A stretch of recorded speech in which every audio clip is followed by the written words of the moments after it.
وہ چاہتے تھے نواز شریف صاحب کے انہیں بھی ان کو کی ٹرانسفر کے حوالے سے جو ہے وہ معاملات کسی نتیجے پر پہنچیں اور ان کو اٹھا کر جہاں دل چاہے اٹھا کر پھینکا جا سکے. یعنی اعظم نذیر تارڑ جہاں چاہیں ان کو سبی پھینکنا چاہیں سبی پھینک دیں, انہیں سکھر پھینکنا چاہیں سکھر پھینک دیں, ٹنڈو والا یار پھینکنا چاہیں, کہیں پہ بھی اٹھا کر ڈالنا چاہیں ان کو ٹرانسفر کیا جا سکے.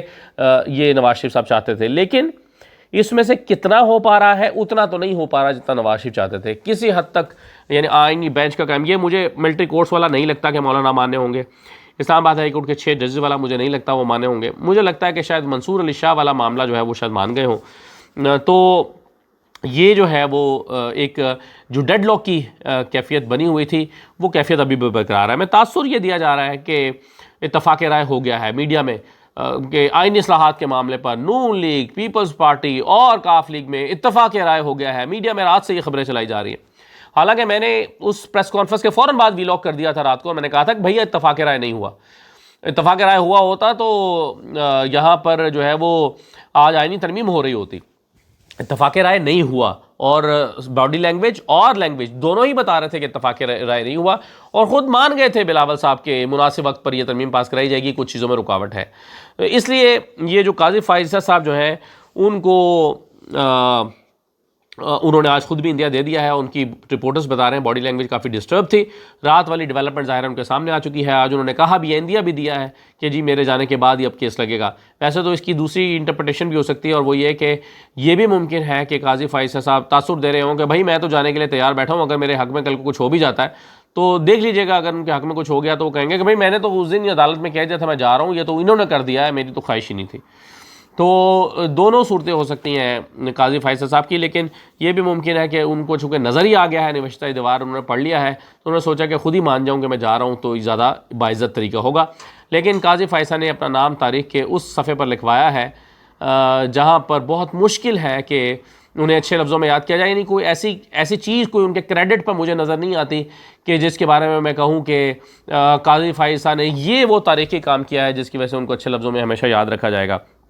تو قاضی فائز عیسیٰ جو ہیں ان کا جانا مجھے لگتا ہے کہ اب ٹھہر گیا ہے, تو یہ تو نہیں ہو پا رہا. اچھا, اب دوسری بات یہ ہے کہ کامران مرتضیٰ صاحب آج ان سے جب عدالت میں پوچھا گیا کہ جو خطرناک معاملات تھے اس پر کیا ہوا ہے, کن باتوں پر اتفاق ہوا ہے اور کیا اتفاق رائے ہو گیا ہے, کیونکہ خبریں رات سے ٹی وی پہ چل رہی تھی کہ اتفاق رائے ہو گیا, تو انہوں نے کیا جواب دیا, ذرا یہ سن لیجئے. نواز شریف سے ملے ہیں, دیگر جو پارٹی لیڈرز ہیں ان سے بھی ملے ہیں, کیا بات ہوئی ہے, کیا متفق ہو چکے ہیں مولانا صاحب؟ بہت سی چیزوں پہ ہم آگے بڑھے ہیں, اور وہ جو آگے بڑھے ہیں وہ انشاءاللہ آپ کو پتہ چل جائے گا. کچھ چیزوں پہ رکے ہوئے بھی ہیں اور دیکھیں اس کو کوشش کر رہے ہیں کہ ریزالو ہو جائے.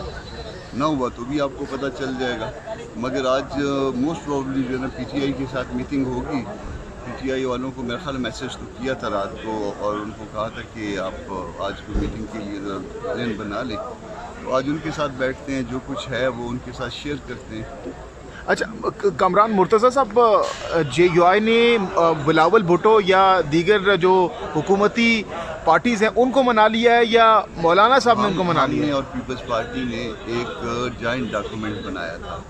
جو جوائنٹ ڈاکومنٹ بنا تھا, حالانکہ وہ ابھی تک مجھے مسودہ انہوں نے شیئر نہیں کیا, مرتضیٰ نے کرنا تھا, وہ ہم نے ایک جوائنٹ ڈاکومنٹ بنایا تھا, لیپ ٹاپ اس کے پاس تھا. ابھی تک ڈاکومنٹ اس نے دیا نہیں ہے, مگر جوائنٹ ڈاکومنٹ ہمارے اور پیپلز پارٹی کے درمیان اب ایک ایگزسٹ کرتا ہے. سر آرٹیکل 199 تھے, 199 تھا جو بڑا خطرناک سمجھا جا رہا تھا, اس جتنا خطرناک تھا سب نکال دیا ہے.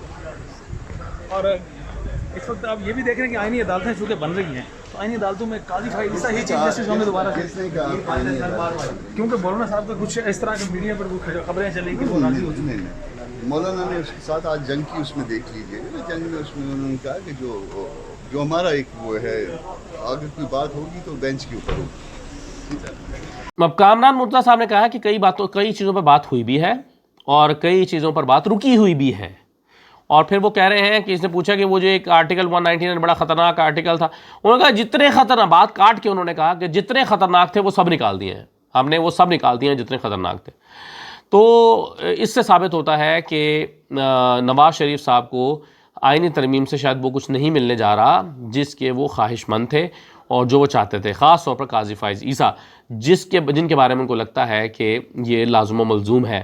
اب دیکھیں نا، قاضی فائز صاحب جس طرح سے جو ہے وہ اپنی نوکری کے لیے اور اپنی ایکسٹینشن کے لیے لگے ہوئے ہیں، تمام آنکھیں، یعنی رات جو سپریم کورٹ رپورٹرز نے بھی اور باقی رپورٹرز نے، صحافیوں نے ٹویٹس کی، انہوں نے کہا کہ یہ وہ شخص ہے قاضی فائز عیسیٰ جو لوگوں کی بہنوں بیویوں کو کے اغوا کی قیمت پر اپنے آپ کو ایکسٹینشن دینا چاہتا ہے۔ یعنی وہ اغوا ہو رہی ہیں تاکہ آئینی ترمیم ہو سکے اور ان کو ایکسٹینشن مل جائے، اور یہ خاموش ہیں۔ قاضی فائز عیسیٰ اخبار تو پڑھتے ہوں گے، دیکھتے تو ہوں گے، وہ پوچھیں تو صحیح کہ کیوں سیاستدانوں کی بیویاں اٹھائی جا رہی ہیں، اغوا ہو رہی ہیں۔ یہ سوال وہ نہیں کر رہے کیونکہ انہیں اپنی نوکری عزیز ہے، لیکن اب شاید یہ ہوتا بھی نظر نہیں آ رہا۔ یہ صورتحال ہے۔ اگلی ویڈیو میں ذرا میں بات کروں گا یہ جو پنجاب کالجز کا معاملہ اب گمبھیر صورتحال اختیار کر گیا ہے، باوجود اس کے کہ مریم نواز نے ایک پریس کانفرنس کی ہے، باوجود اس کے کہ انہوں نے یقین دلایا ہے کہ ایسا کوئی واقعہ نہیں ہوا، لوگوں نے ان کی بات پہ یقین کرنے سے انکار کر دیا ہے، اور وہ اور شدت کے ساتھ آج سڑکوں پر نکلے ہیں۔ طلبہ وزیر اعلیٰ کی بات کیوں نہیں مان رہے، وزیر اعلیٰ کی بات پہ یقین کیوں نہیں کر رہے، اور کیوں پرتشدد مظاہروں میں شریک ہیں؟ ایسا کیوں ہو رہا ہے؟ کیا وجوہات ہیں؟ اصل سٹوری کیا ہے؟ کہاں غلطی ہوئی ہے پنجاب گروپ آف کالجز کی مینجمنٹ سے؟ ان تمام صورتحال پر میں تفصیل سے بات کروں گا اگلی ویڈیو میں۔ اجازت دیجیے، اللہ حافظ۔